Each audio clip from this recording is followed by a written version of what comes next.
Hello dear students, આજે આપણે વાત કરીશું પ્રકરણ નંબર 8 કોષ જીવનનો એકમ. એનસીઈઆરટી એક્ઝામ્પલના આપણે એમસીક્યુ થોડા સોલ્વ કરીએ. પહેલો એમસીક્યુ છે, વનસ્પતિની ચાલની નલિકા અને સસ્તનના રક્તકણમાં જોવા મળતું સમાન લક્ષણ. મેં તમને કીધેલું છે લેક્ચરની અંદર કે સસ્તનોના રક્તકણની અંદર કોષ કેન્દ્ર જોવા મળતું નથી. પણ biology always exceptional science. Biology is not a science. Biology always exceptional science. સસ્તનના રક્તકણમાં ક્યારે કોષ કેન્દ્ર ના હોય, પરંતુ દેડકાના રક્તકણમાં કોષ કેન્દ્ર હોય. અને સસ્તનમાં પણ અપવાદરૂપ છે. સસ્તન આપણે અંગ્રેજીમાં શું કહેવાય? મેમલ્સ. મેમલ્સની અંદર અપવાદરૂપ છે કેમલ્સ. કેમલના રક્તકણમાં કોષ કેન્દ્ર દેખવા મળે, એટલે બંનેમાં જવાબ આવશે કોષ કેન્દ્રની ગેરહાજરી. બરાબર. આપણે વાત કરીએ બીજા નંબરના એમસીક્યુ. રિબોઝોમ માટે કયું એક સાચું નથી તે પસંદ કરો. રિબોઝોમ માટે કયું એક સાચું નથી તે પસંદ કરો. સાચું નથી એટલે ખોટું લખ્યું છે. રિબોઝોમનું કામ છે પ્રોટીનમાં ભાગ ભજવવો, એટલે કે પ્રોટીનના સંશ્લેષણમાં ભાગ ભજવે. અહીંયા લખ્યું છે પ્રોટીનના સંશ્લેષણમાં તેની કોઈ ભૂમિકા નથી. એકચ્યુઅલી એની ભૂમિકા તો છે જ ને. બરાબર. અહીંયા લખ્યું છે કે પ્રોટીનના સંશ્લેષણમાં ભૂમિકા નથી, એટલે જવાબ આવશે ડી. બરાબર. રિબોઝોમ છે. તમારે મને કોમેન્ટ બોક્સમાં જણાવવાનું છે એનસીઈઆરટી પ્રમાણે કે એક એમઆરએનએ ઉપર બહુ જ બધા રિબોઝોમ હોય. એક એમઆરએનએ ઉપર બહુ જ બધા રિબોઝોમ હોય તો એને આપણે શું કહેવાય છે? આ પીવાયક્યુ ક્વેશ્ચન છે. ત્રીજા નંબરનો એમસીક્યુ. આમાંથી કયું એક સુકોષ કેન્દ્રીય નથી, એટલે કે યુકેરિયોટિક નથી? કયું નથી? આમાંથી કયું એક સુકોષ કેન્દ્રીય નથી? નોસ્ટોક અને એનાબીના. આ શું છે? તો કે આ પ્રોકેરિયોટિક આવે. બી જી એ, જેને આપણે કહીએ છીએ સાયનોબેક્ટેરિયા. શું કહેવામાં આવે છે? સાયનોબેક્ટેરિયા. જે આવશે યુ બેક્ટેરિયાની અંદર, સત્ય બેક્ટેરિયાની અંદર, એટલે કે પ્રોકેરિયોટિકની અંદર.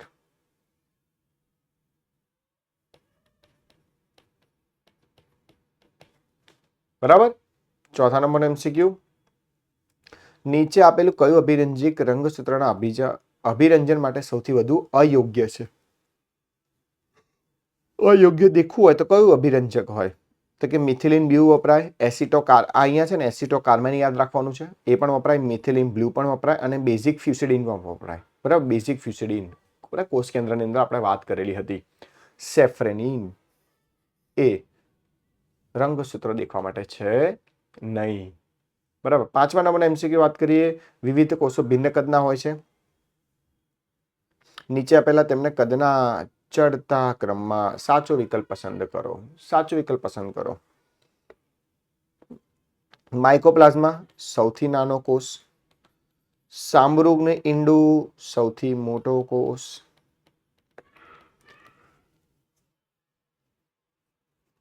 ચડતા ક્રમમાં ગોઠવેલ નાનાથી લઈને મોટા સુધી ગોઠવવાનું છે. માનવ રક્તકણ 7 માઇક્રોમીટર, બેક્ટેરિયા 1 માઇક્રોમીટર, એટલે પહેલા પપલો આવશે. માઇકોપ્લાઝમા પહેલા આવશે આપણે માઇકોપ્લાઝમા,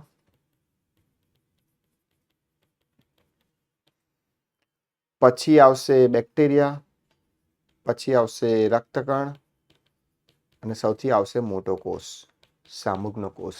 પરફેક્ટ. એટલે જવાબ આવશે શું હતું? પહેલું, ચોથું, ત્રીજું, બીજું, એટલે જવાબ આવશે એ.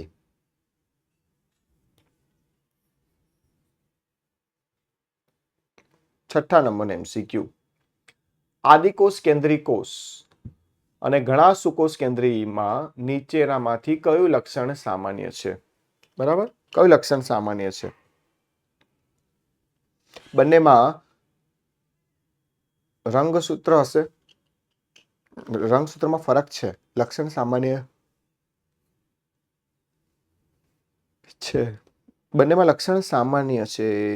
જો બેક્ટેરિયામાં પણ કોષ દિવાલ હોય અને સુકોષ કેન્દ્રીમાં પણ કોષ દિવાલ હોય. ઘણા સુકોષ કેન્દ્રીમાં સામાન્ય લક્ષણ હોય કોષ દિવાલ, કારણ કે તમે દેખો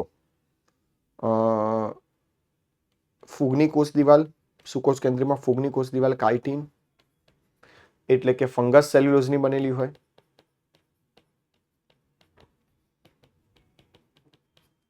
વનસ્પતિની કોષ દિવાલ સેલ્યુલોઝની બનેલી હોય.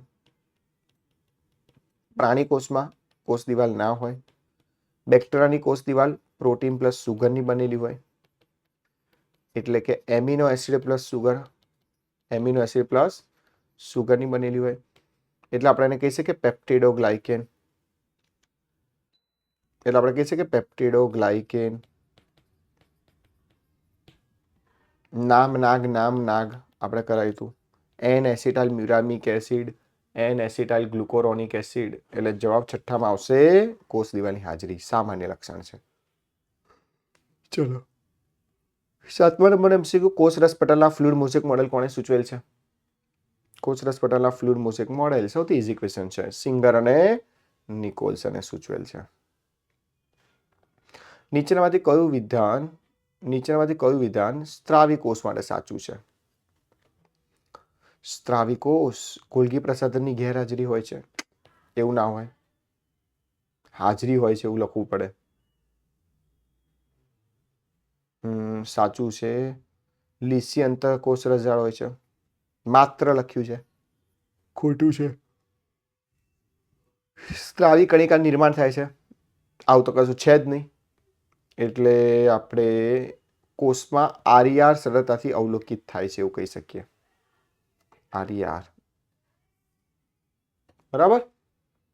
રિબોઝોમ જેની ઉપર હાજર હોય અને કણિકામાં અંતઃકોષ રસજાળ તરીકે ઓળખીએ છીએ. પરફેક્ટ. ટોનોપ્લાસ્ટ શું છે? 9મા નંબરનો ક્વેશ્ચન. ટોનોપ્લાસ્ટ શું છે? ટોનોપ્લાસ્ટ તમને ખબર જ છે, આ વનસ્પતિનો કોષ, એની અંદર 90% ભાગ રોકી લેતો ભાગ રસધાની. રસધાનીના પટલને ધાની પટલ કહે છે. રસધાનીના રસને ધાની રસ કહે છે. જેની અંદર સાંદ્રતા વધારે હોય છે, એટલે વનસ્પતિ કોષનું રસધાનીનું પટલીય આવરણ. પરફેક્ટ. 10માં નીચે આપેલ કયું એક સુકોષ કેન્દ્રિત કોષ માટે સત્ય નથી? સુકોષ કેન્દ્રિત કોષની અંદર એટીએસ રિબોઝોમ ધરાવે છે, આ સાચું છે. કણાભસૂત્ર વર્તુળાકાર ડીએનએ ધરાવે છે, આ પણ સાચું છે. સુકોષ કેન્દ્રિત કોષની અંદર અંતઃપટલમેંગિકા આવેલી છે, ગર્લવી, ગોલ્ગી, એન્ડોપ્લાઝમિક રેટિક્યુલમ, લાઇસોઝોમ ને વેક્યુઅલ રસધાની. આ પણ સાચું છે, સત્ય નથી. કોષ દિવાલ પેપ્ટિડોગ્લાયકેનની બનેલી છે. પેપ્ટિડોગ્લાયકેન કોની બનેલી છે? સૃષ્ટિ મોનેરાની. અને સૃષ્ટિ મોનેરા શેમાં આવશે? પ્રોકેરિયોટિકમાં. પ્રોકેરિયોટિકમાં. પરફેક્ટ. 11મા નંબરનો એમસીક્યુ હોય, નીચેના પૈકી કયું વિધાન કોષ રસ પટલ માટે સાચું નથી? તે વનસ્પતિ કોષ અને પ્રાણી કોષ બંનેમાં હાજર હોય છે, એ તો સાચું જ છે. બરાબર. તે દ્વિસ્તરીય લિપિડ હાજર હોય છે, સાચું છે. પ્રક્ષેપી પ્રોટીન અને શિથિલ લિપિડની દ્વિસ્તરીય રચના સાથે સંકળાયેલ છે, ગોઠવાયેલ છે, સાચું છે. તેમાં કાર્બોદિત ક્યારે જોવા મળતા નથી? જોવા મળે છે. સુગર ઉપર સુગર મોલિક્યુલની શૃંખલા તમને દેખવા મળે છે. એટલે જવાબ આવશે ડી. મળતા નથી નહીં, મળે છે. મળતા નથી, સાચું નથી, મળે છે. બરાબર. અહીંયા ખોટું લખેલું છે. પરફેક્ટ. 12મા નંબરનો એમસીક્યુ, રંજક કણો કણાભસૂત્રથી એક લક્ષણોને આધારે અલગ પડે છે, તે લક્ષણ નીચેનામાંથી કયું છે? કયું હશે બોલો? રંજક કણો કણાભસૂત્રથી એક લક્ષણને આધારે અલગ પડે છે. કણાભસૂત્રમાં થાઇલેકોનની કેવી હોય છે? હાજરી. એનાથી અલગ પડે છે. બરાબર. ઓકે. એમાં દ્વિસ્તરીય પટલની હાજરી હોય છે, રિબોઝોમની હાજરી હોય છે, અને એમાં ડીએનએની હાજરી હોય છે. બરાબર.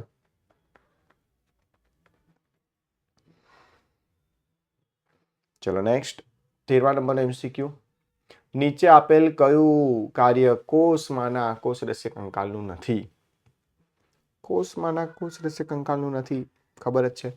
કોષરસ કંકાલ રચના જાળવે, અંગિકાની આધાર આપે, ચલિતતા આપે. એનસીઆરટીમાં લાઈન ટુ લાઈન લખેલું છે અંતઃકોષીય વહન, એ એનું કાર્ય નથી. બરાબર. કણાભ સૂત્રને જોવા માટે કયો અભિરંજક વપરાય છે? સૌથી ઈઝી છે, જેનસ ગ્રીન બી. જેનસ ગ્રીન બી એવું લખવું પડે, ફાસ્ટ ગ્રીન અથવા જેનસ ગ્રીન બી. સોડિયમ ક્લોરાઇડ ના વપરાય, સોડિયમ હાઇડ્રોક્સાઇડ ના વપરાય, ઇઓસિન ના વપરાય. તમારે મને જણાવવાનું છે ઇઓસિન અભિરંજકનો ઉપયોગ શેની માટે થયો હતો? રુધિર, દેહજળ અને પરિવહનમાં મેં તમને શીખવાડ્યું હતું. બરાબર. તમે ત્યાં સુધી એમસીક્યુના સ્ક્રીનશોટ લઈ લો આન્સરના, જેથી તમારા માટે ઇઝી બની રહે. ચેપ્ટર નંબર 8 કોષ જીવનનો એકમ.